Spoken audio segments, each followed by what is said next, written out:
15th to 18th. That's it for now. More in an hour. News Talk Weather. Thanks to the AA. For great value home insurance, go online to theaa.ie. Dry tonight with long clear spells and some patches of mist or fog forming. Lowest temperatures of 9 to 12 degrees. And now you're up to date on News Talk. The News Round on Off the Ball. With Gillette, we don't just play the game, we change it. Gillette, made of what matters. This is News Talk. All right, it's Thursday night. Nathan with you here until 10 o'clock on Off the Ball, and we have got a packed show for you this evening. Coming up after 8 o'clock, we will hear from Ian Wright and Saul Campbell in the latest of our remote roadshows with Cadbury FC. I sat down with them yesterday for a couple of hours. It is going to be up on all our social channels very soon, and we're going to play you some of the best bits of that between 8 o'clock and 9 o'clock this evening. No shortage of brilliant football commentary this evening. We're also going to hear from John Giles from 7:30 on the opening weekend of the Premier League season. And Mark Tighe, one of the authors of Champagne Football, John Delaney and the Betrayal of Irish Football, is going to join us on the football show from 9 o'clock.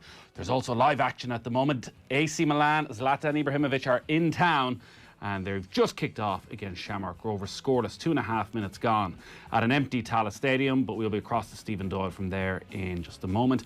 And Rory McIlroy and Shane Lowry have both made quick starts to the US Open at Winged Foot. We will be across that for the evening as well. So there's a lot going on. 53106 is the text number. Off the Ball on Twitter. Richie McCormack is with us as always. Evening, Richie. Nathan, how are you? And Joe Molloy is there as well in some beautiful sunshine, it looks like. Did you get a sunlight or something put in over the last couple of days? No, I got the last of the evening sun out here over my left-hand side. It's very nice. Glorious. It's a real dual screen kind of evening. You got Rovers on one side, then you got Shane Lowry, back-to-back birdies to start at the US Open. What's a nice evening ahead. Yeah, I mean, the Rovers game, very interesting, just kicked off. And then the US Open, been watching a little bit of it. I'm sure Richie will give you the more details in a moment. But Justin Thomas is the leader on 5 under. Patrick Reed 4 under. But then McIlroy 3 under, Nathan. And, you know, for I don't know how long now, he's made bad starts to majors. And anytime he's won a major, he's been either the leader or within a shot of the lead after the first day. He's someone who thrives on being in the mix. So within 2 shots of the lead is more than acceptable. Certainly the course didn't play as tough as everybody was foreseeing. You know, the greens were very receptive. They weren't as fast as they might be in June. And obviously the players hit the ball a lot further than the last time they were all at Winged Foot in 2006. So McIlroy played really well, drove the ball beautifully. 1 or 2 errant wedge shots and he paid for them. But he drove the ball fantastically well, which is what you need to do on this course in particular. And then, as you mentioned, Shane Lowry is just off. He's 2 under through 2, which is quite the start. Tiger Woods +3. He's finished his round. He had some moments, but he struggled. But it was a really good first day, and that's a very tidy leaderboard thus far with a lot of the bigger names going out now. Yeah, Tiger had a bit of a collapse over the last couple of holes. He duffed a chip shot on 17 and then had a double bogey on 18. He got himself to 1 under at one stage, and it all just fell apart. The expectation, Joe, was that this might be carnage. They were looking at the rough as usual the week of a US Open, and it's 3-4 feet long and all the caddies are dropping the ball in. You can't find it. This is going to be 7 or 8 over par. Last time it was at Winged Foot in 2006. The last day was just this car crash, 5 over par for Jeff Ogilvy wins it. Phil Mickelson feels he should have won it. Colin Montgomery feels he should have won it. Padraig Harrington probably should have won it. If he'd parred the last 3 holes, he would have won it. But actually, it's been quite straightforward today. The conditions are benign, the greens are soft, and scoring is far lower than anyone would have expected. Yeah, well, all of the players in their press conferences were asked on kind of Tuesday and yesterday, will an under par score win here? And all of them said no, which is interesting. They all thought that it would be, you know, par would be a great score and, you know, over par could win this tournament. It would seem they overnight gave the rough a trimming. I mean, only a trimming, by the way. There's some horrific lies in there. And they didn't touch, though, the rough around the greens. I mean, there have been some just mad moments, like Morikawa from around the green. You know, they took a swipe at a ball to get it on the green, and it moved about 3 feet into a bunker right in front of him. So, like, there's still a real jeopardy out there. It's still very, very difficult. You know, it's just these guys are all so good. They can all hit the ball 300 plus yards now, straight as you like when they're playing well. The greens, as I said, are receptive. They hold some putts. suddenly you can see how a 65 is out there. But interestingly, like you're right, it wasn't what any of the players were expecting on Tuesday and yesterday when they were speaking. So, we'll see how things go. If there's one thing we can trust, Nathan, it's that the USGA won't like 5 under on day one, and they're going to bring some nasty stuff over the next couple of days, and we'll have complaints. Yeah, there did seem to be a sense that maybe the first 2 rounds they might go easy on them, because if it was so difficult, play would be so slow that everybody mightn't actually get finished for the first 2 days. So they might give them a bit of leeway today and tomorrow, and then the carnage can begin over the weekend. Richie, I know what you're thinking. It's Thursday, we're talking golf, and we haven't even given it the plug yet. But don't worry, Richie. No, Golf Weekly. Golf Weekly. No. It's never out of date. The level of discussion is of such a high quality that even though it is based around the US Open, you can go back to it any time. We had Ronan Flood on Golf Weekly today, Padraig Harrington's long-term caddy, and he was brilliant, talking about so many of the players they've come up against and like the experiences he's had in his life of walking down an 18th fairway alongside Tiger Woods, contending for tournaments. So he was absolutely brilliant to talk to him today. And of course, Padraig Harrington's back. The Irish Open is on next week. But Richie, you'll be glad to know we can't go. Goddamn COVID. I know, that's terrible. So no junket for us this year, Joe. Richie, you're going instead. We've all suffered, but Jesus, now things have gone too far. Level 2, level 3. We can't even go to the bloody golf. It's an absolute disaster. Listen, I'm more dedicated than the rest of you. I covered Olympic golf, so I've kind of seen the cold face. Well, that's true. That is true. That was tough going. Let's go to Tala. There's nearly 8 minutes gone. Shamrock Rovers against AC Milan. Stephen Doyle is watching. What's happening, Steve-O? How you doing, Nathan? Well, what's happening at the moment really is AC Milan have been dominating possession for these first 8 minutes. No real chance of note. There was one moment there when Salamaker, who's the only change for AC Milan from their last competitive fixture, which was against Cagliari at the end of the Serie A season at the beginning of August. But Salamaker set up on the edge of the box and he went to shoot, and it was a real team coming in all pre-season because he just got a kicked an air shot.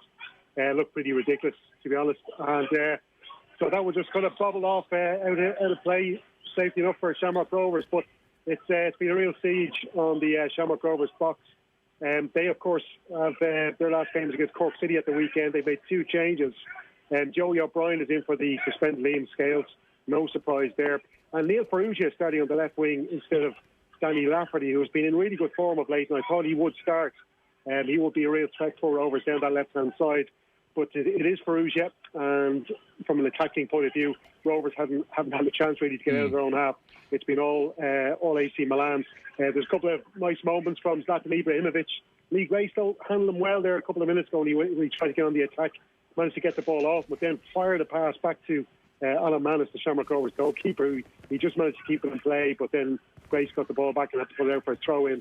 But yeah, I think AC Milan definitely came with the plan, Nathan, to attack and try to get an early goal and put Rovers under real pressure. Yeah, because Rovers during the week spoke about trying to express themselves and do what they would do in the League of Ireland and get on the ball and take advantage of the fact there might be a little bit of ring rustiness in that AC Milan side. Do they look like a team, Rovers, in actuality tonight, that are sitting back, that look comfortable in the knowledge they're not going to see much of the ball?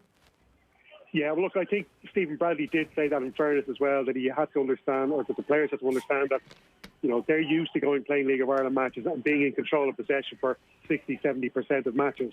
But he did say that, AC Milan were going to be that team tonight, and that Rovers have to learn how to deal with that. Now, they have dealt with that so far. But as we know, Nathan, every team has their purple patches. It doesn't matter what the cap and standard is between sides. Every team has their purple patch, and Rovers are going to get, whether it be 5, 10, 15 minutes of this first half where they control possession because, and I suppose it is a case of as well just trying to keep AC Milan out for as long as possible, even if you can get the half-time scoreless. And then you will be hoping that, Rovers' fitness banked up till now because they have been playing competitive football for longer than AC Milan over the last couple of months, that their fitness may work to an advantage for them in the closing stage of the game, last 15, 20 minutes, and then AC Milan might start to tire out. All right, we'll be back to Stephen throughout the evening, but 10 minutes gone. Shamrock Rovers 0, AC Milan 0, but AC Milan totally in control of the ball so far without creating any opportunities. It is the news round here and Off the Ball with thanks to Gillette. We don't just play the game, we change it. Gillette, made of what matters. 53106, the text number if you want to get in touch. Where are you starting, Richie? In Andorra, there is another Irish side in action in Europe this evening. Inter Descaldes are up against Dundalk in Andorra, and Dave McMillan gave Filippo Giovagnoli's side a 14th-minute lead up there in the mountains. So Inter Descaldes 0, Dundalk 1, the latest score. Tottenham have really had an escape in Bulgaria. They fell behind with just 19 minutes to go away to Lokomotiv Plovdiv, but the Bulgarians then had a complete brain fart of the last 15 minutes, having 2 men sent off, and goals from Harry Kane and Tanguy Ndombele have seen Tottenham through to the third qualifying round of the Europa League. Very easy night's work for Rangers early on. They beat Lincoln Red Ibs by 5-0 in Gibraltar. Alfredo Morelos bagging 2 of those. And there's one other game involving an Irish side tonight as well. It's at 7:30 and sees Coleraine entertain Motherwell. 3 games in the Carabao Cup second round this evening. The first one of them kicked off at 5:30 at Turf Moor. It's Burnley 1, Sheffield United 1. David McGoldrick, the Republic of Ireland striker, had given Sheffield United an early lead there inside the first 4 minutes, but Mate Vidra has levelled for the hosts midway through the second half. So with 7 minutes to go, it appears they are bound for penalties at Turf Moor. It's still Wolves 0, Stoke 0, 14 minutes in at Molyneux, and there's a 7:45 start to the game at the Amex tonight, where Brighton are up against Portsmouth. 3 games in the Carabao Cup, and then the third round draw will be finally complete. Away to Preston will be either Brighton or Portsmouth tonight. All right, so there's a lot of live football going on. We'll keep you up to date with that throughout the evening. We'll have reaction from Tala as well on the football show after 9 o'clock. Still scoreless there. We'll talk to Mark Tighe as well. Champagne Football, his new book about John Delaney's downfall, is in the shops today. John Giles at 7:30. After 8 o'clock, Joe, we have Saul Campbell and Ian Wright. I had the pleasure yesterday of spending a couple of hours in their company on Zoom, as is the way with our remote road shows now. And yeah, it was brilliant talking to the two of them, particularly about Ian Wright as a striker and how much of a nuisance he was, and a pain, as Saul Campbell put it. Never shut up throughout the entire match, and sort of made his sledging a bit of an art form. And no matter what type of character you were, he had a way of approaching you. So the ultimate insult from Ian Wright's point of view was if he didn't say anything to you, if you weren't worthy of his abuse, if he didn't respect you enough, the defender would be wondering, where is it? And how he would really get at people like Steve Bruce, Gary Pallister were the ones who he felt he could unsettle. Ferguson hated him. Ferguson said he should have signed him probably at one stage. He was just so bloody volatile. He'd tell his players stay as far away as possible because something bad is going to happen if you go near him. And yeah, he's just such an entertaining character. Yeah, he's brilliant. I always remember the Schmeichel stamp as well. You know, him and Schmeichel had a thing going on for a while. A guy who was a brilliant player. I mean, maybe you forget until certain Thierry Henry came along. He was their top scorer in their history. He was just class. Didn't sign till he was 28.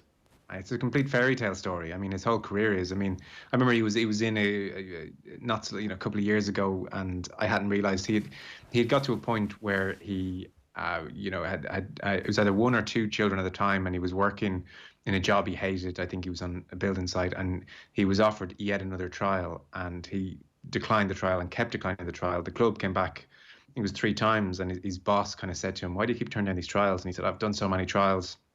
They never had, nothing comes of them." And the boss said to him, "Go and do the trial, and I guarantee your job, if you have to take off for a week or 2, your job will be here waiting for you." And he said, "Right, okay, it's the bloody last time," kind of thing. And, the rest is history.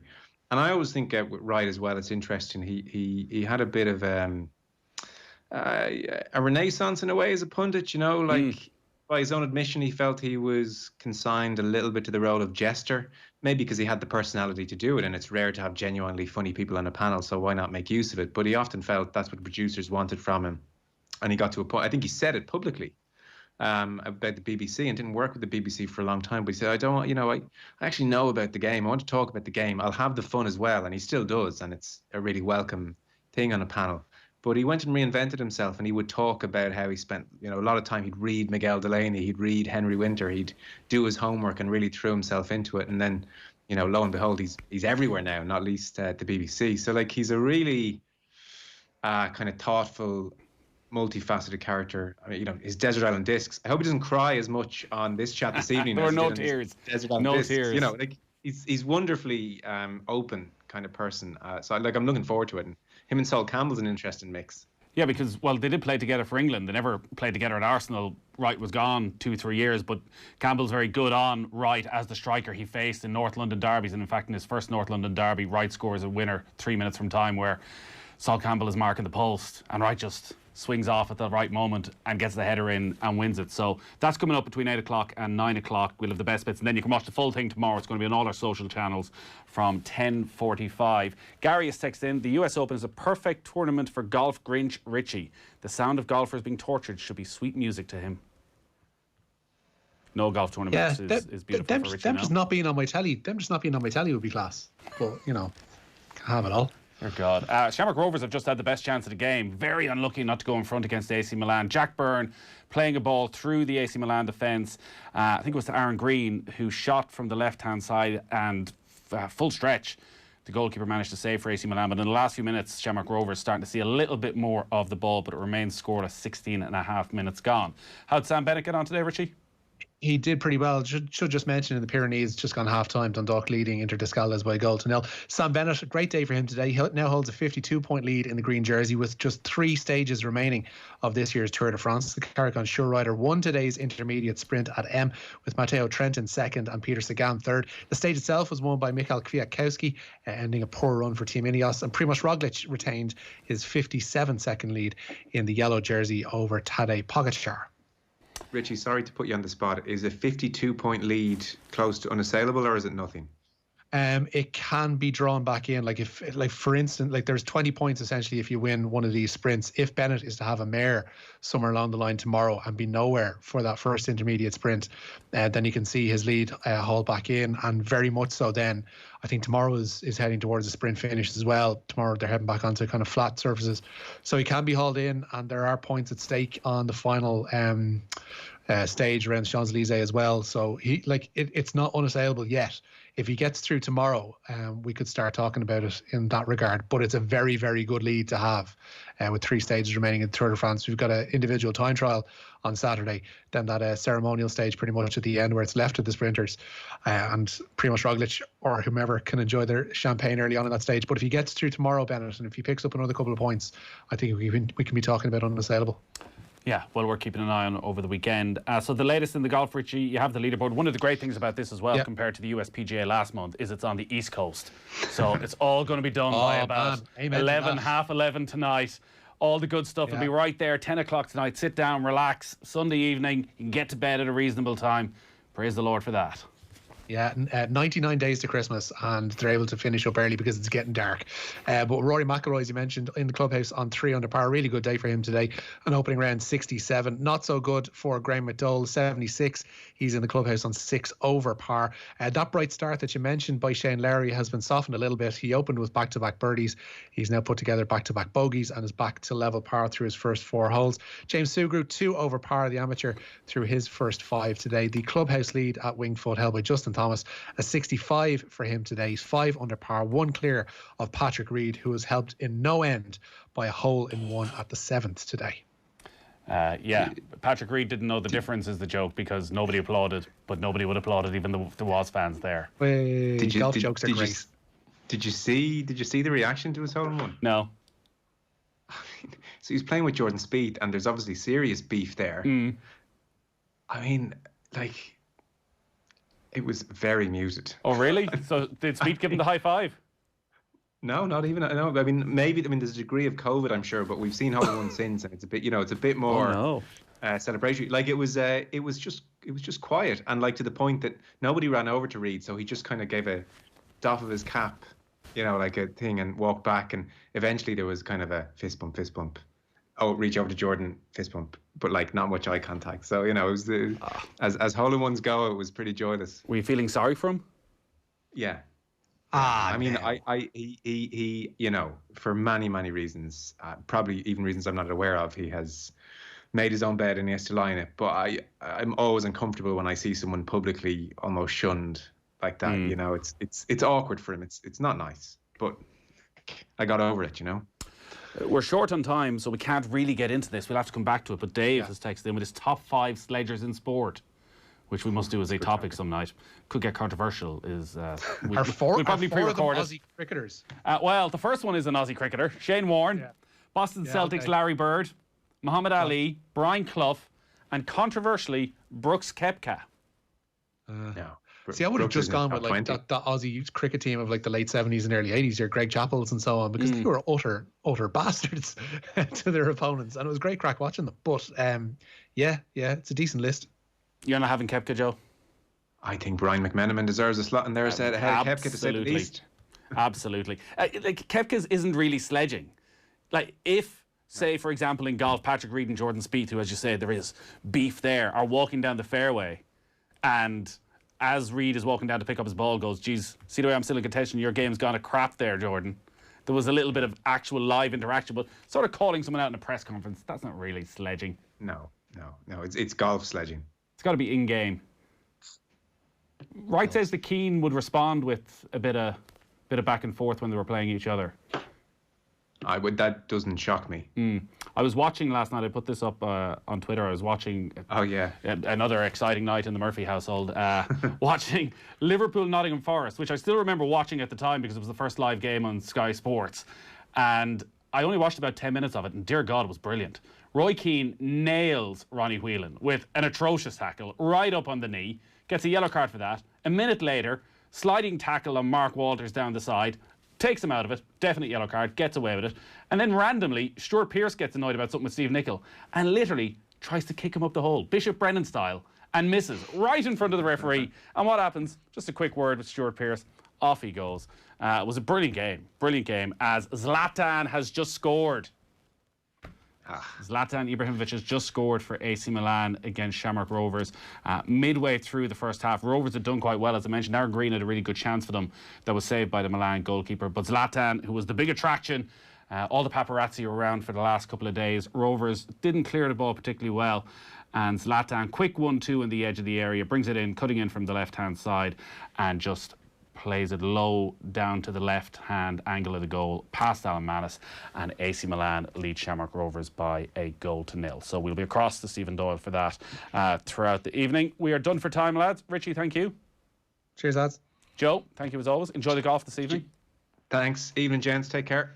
All right, so a lot more football to come, as I say. Saul Campbell and Ian Wright on the way after 8 o'clock on the football show. We'll have reaction to Shamrock Rovers and AC Milan, and we will also hear from Mark Tighe about his new book, Champagne Football. But up next, as always, on a Thursday, it is John Giles. The News Round on Off the Ball. With Gillette, we don't just play the game, we change it. Gillette, made of what matters.